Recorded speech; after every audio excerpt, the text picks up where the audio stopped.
Satu orang pasien COVID-19 varian Omicron lolos setelah mendapatkan dispensasi karantina. Lalu apakah masih perlu memberikan dispensasi karantina bila jelas berisiko? Bergabung melalui sambungan Zoom ada epidemiolog dari Universitas Indonesia, Tri Yunis Miko, dan juga kami akan sudah tersambung dengan kami. Ada Ketua Bidang Penanganan Kesehatan Satgas COVID-19 Alexander Ginting. Selamat malam Pak Alex dan juga Pak Miko. Selamat malam, Mbak Tiffany. Baik, Pak Alex sudah bisa mendengar suara saya, Pak Alex? Oke, saya sambil menunggu sambungan komunikasi dari Pak Alex, saya akan ke Pak Miko. Pak Miko, saya minta tanggapan Pak Miko lagi-lagi kasus lolos karantina. Tanggapan Anda, apakah memang pasti perlu memberikan dispensasi karantina? Dan kenapa lagi-lagi harus berulang kejadian lolos karantina ini, Pak Miko? Ya, jadi menurut saya karantina sendiri ada prioritas. Harusnya tidak ada prioritas. Jadi tidak ada orang yang dikecualikan pada karantina, itu yang pertama. Yang kedua, harusnya ada SOP itu pelepasan orang dari karantina. Kalau SOP-nya jelas, kemudian otoritasnya juga jelas, siapa yang boleh melepas, ya maka orang itulah yang bertanggung jawab terhadap pelepasan orang yang dikarantina. Oke, dengan adanya apa yang kasus terjadi selama ini, artinya masih perlukah memberikan dispensasi karantina kalau memang jelas berisiko? Karena pertanggungjawabannya sangat kompleks, Pak Miko. Ya, jadi menurut saya karantina itu punya otoritas, ya, punya otoriti, ya. Orang yang memberikan otoritas, orang mengerti sekali terhadap COVID-19, terhadap Omicron begitu. Jadi kalau dia melepas, itu ada rasa tanggung jawab dari orang yang melepas itu. Jadi menurut saya otoritasnya terhadap karantina itu harus diberikan kepada siapa begitu. Jadi orang itu harus bertanggung jawab terhadap orang yang dilepaskan. Oke, kalau ngomongin soal pertanggungjawaban, mungkin saya akan pindah ke Pak Alex. Pak Alex, jadi kalau tadi Pak Miko sampaikan harus ada pihak yang bertanggung jawab. Nah, terkait dengan kejadian lolosnya pasien COVID-19 varian Omicron yang kemarin lolos, ini bagaimana Pak Alex? Kok bisa mendapatkan dispensasi juga? Jadi sebenarnya kita harus jernih melihat kronologisnya ya, karena kita harus bisa menempatkan kata lolos, kata kabur, kata lepas, bagaimana sebenarnya konteks ceritanya. Jadi kalau misalnya mengenai kasus yang dikarantina kemudian dia pulang, tentu ada pertimbangan-pertimbangan pada saat itu kenapa dia dipulangkan. Nah, bagaimanapun juga seperti yang disampaikan oleh Pak Tri Yunis, bahwa proses karantina itu ataupun proses isolasi ataupun proses dalam penyambutan mereka di arrival itu semua ada SOP-nya. Jadi benar yang disampaikan oleh Pak Tri Yunis, di bandara ada SOP-nya, di karantina juga ada. Nah, kalau di karantina ini tentu kita harus bisa melihat apakah dia karantina hotel ataupun karantina yang sudah disiapkan pemerintah. Masing-masing ada klubnya, ada koordinator lapangannya, dan koordinator lapangan itu berpegang pada SOP. Termasuk di situ juga kalau tiba-tiba ada emergency. Kendati pun kita katakan di karantina, kalau dia ada heart attack atau tiba-tiba dia membutuhkan pelayanan rumah sakit, ini juga harus dilayani. Jadi ini SOP-nya ada semua. Jadi apa yang sebenarnya sesungguhnya terjadi? Sebenarnya pada saat tes yang pertama itu dikatakan negatif, dan kemudian dia melakukan tes yang kedua, exit test. Exit test itu kan hari yang ke-9. Nah, pada saat itu dinyatakan positif. Nah, kita kan tahu juga bahwa alat ini tetap mempunyai ada error rate, ada akurasi yang tidak mungkin kita katakan alat itu 100%. Semua saintis sudah mengatakan tidak ada yang sifatnya 100%, pasti ada error rate-nya, ada akurasinya yang mungkin juga hanya 95, 98, mungkin ada di 2% tersebut. Nah, kemudian si pasien ataupun si klien tentu mengambil opini yang kedua. Jadi untuk mengambil pendapat pemeriksaan yang kedua. Jadi dalam hal ini dikatakan negatif. Nah, persoalannya adalah saat hasil laboratorium PCR menyatakan negatif, disusul kemudian hasil laboratorium dari whole genome sequencing yang menyatakan positif Omicron. Jadi ini sesuatu hal yang berbeda. Jadi saat dia dilepas itu memang sudah menjelang hari ke-10 dan kemudian hasil whole genome sequencing memang datangnya belakangan.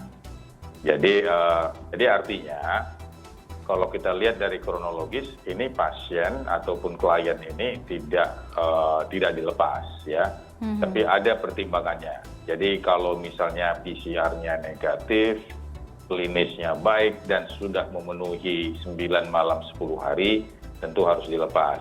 Tetapi kalau misalnya tiba-tiba disusul dengan hasil whole genome sequencing, misalnya dia diarahkan ke Omicron, ya itu juga sah-sah saja, kita tidak terima hasilnya. Tapi paling tidak, begitu sudah dipulangkan, tentu kita dengan adanya hasil susulan tersebut, kita tentu bisa melakukan assessment yang baru, dan kemudian bisa melakukan contact tracing. Dan apa yang terjadi di sekitar keluarganya semua hasilnya adalah negatif. Jadi artinya ini tetap menjadi considerance dan menjadi perhatian kita.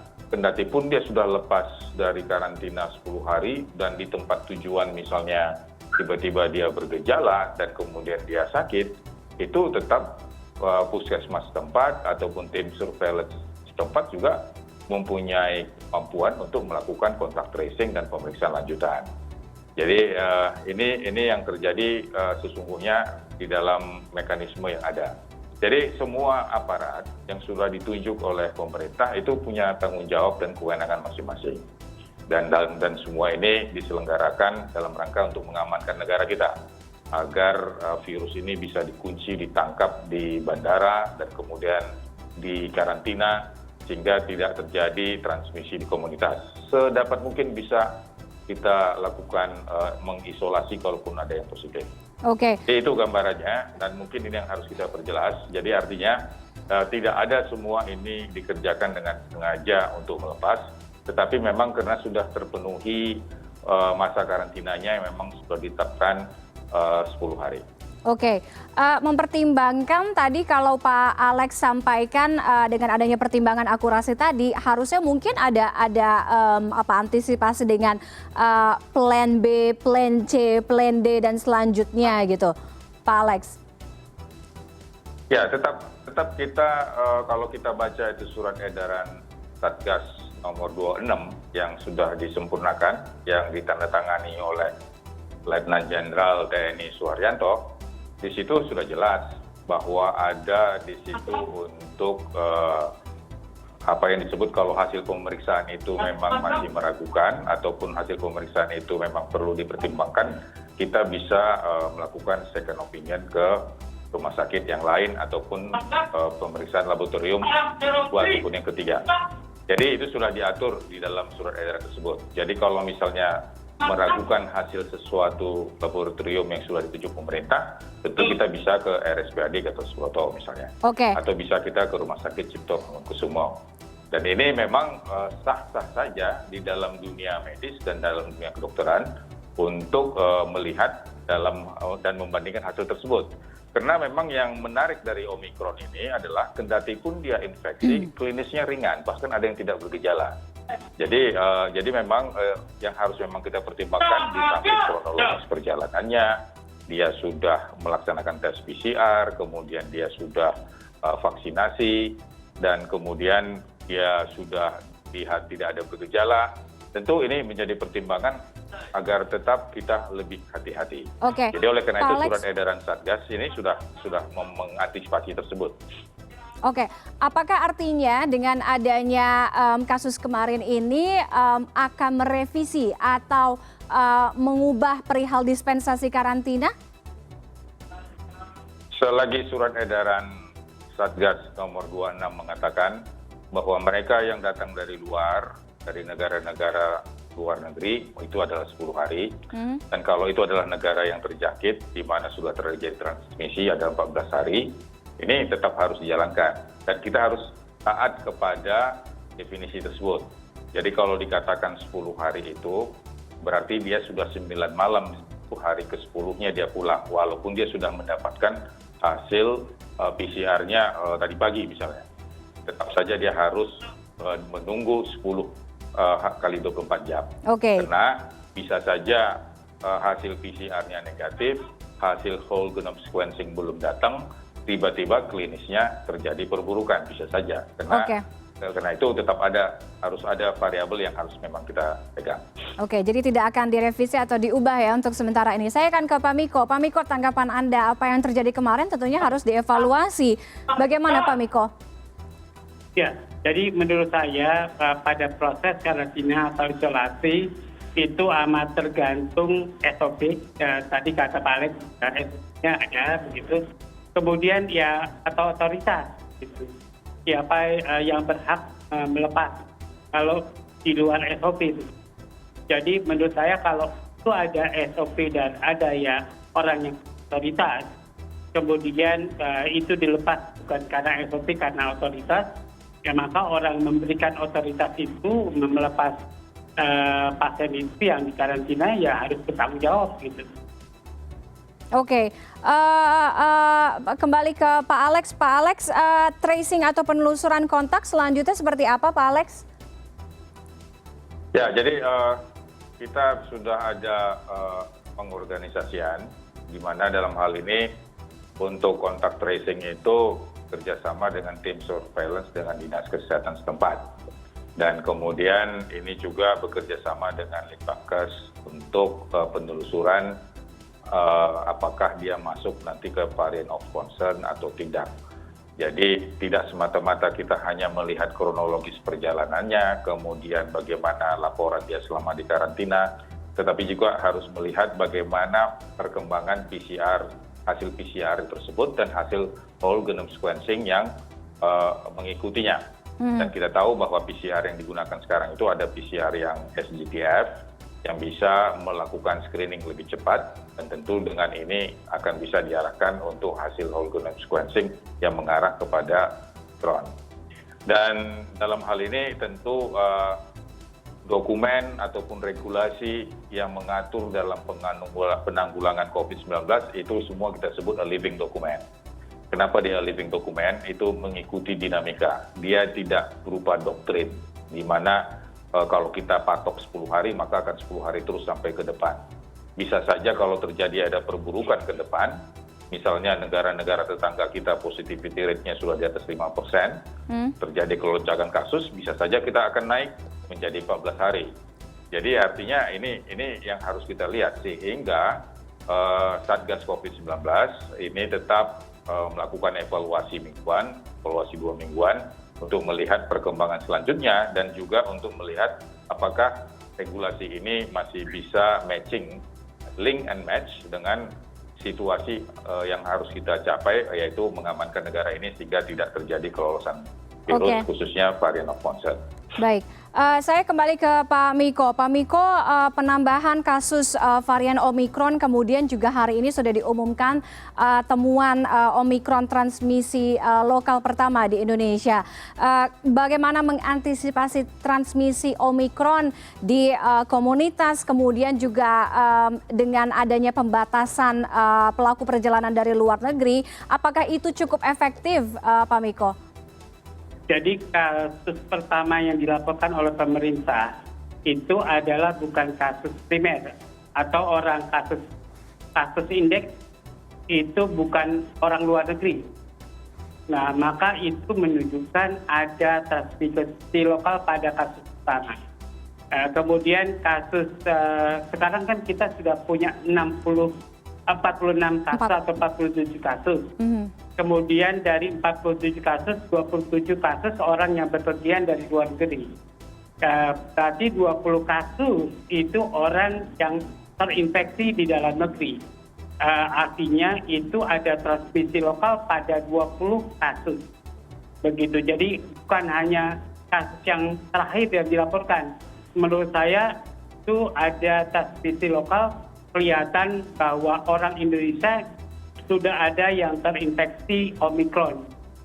Saya yakin sudah ada yang bocor sejak sebulan yang lalu begitu. Jadi kalau menurut saya ya kalau mau mencegah penyebaran Omikron ya harus di tracing sejak sebulan sebelum kasus pertama diumumkan. Di tracing semua orang yang berasal dari luar negeri, kemudian isolasi kalau ditemukan Omikron begitu, kemudian kasus kontaknya semua di karantina begitu. Harusnya begitu. Tapi kan kita tidak melakukan itu karena mungkin terlalu mahal untuk men-tracing 5.000-an sehari begitu Pak. Bayangkan kalau 5.000-an sehari dari luar negeri ya bocornya bisa ditebak begitu. Berapa besar kebocoran yang ada oleh kasus Omikron begitu. Oke, kalau itu tadi soal cost gitu ya, artinya apa yang mungkin paling paling mungkin atau paling ideal selain tadi memperketat aturan perjalanan, kemudian kita tahu bahwa di tengah merebaknya varian Omikron ini walaupun sudah diimbau oleh pemerintah untuk tidak melakukan perjalanan ke luar negeri, toh ternyata ada 10.000 warga negara Indonesia yang melakukan perjalanan di akhir tahun ini, Pak Miko. Ya, jadi kita justru membuka 5 pintu negara. Jakarta, Surabaya, Bali, kemudian Medan, Batam begitu. Ya, satu lagi dibuka di Kalimantan, kalau nggak salah Kalimantan Utara. Jadi menurut saya semuanya ada peluang Omikron masuk.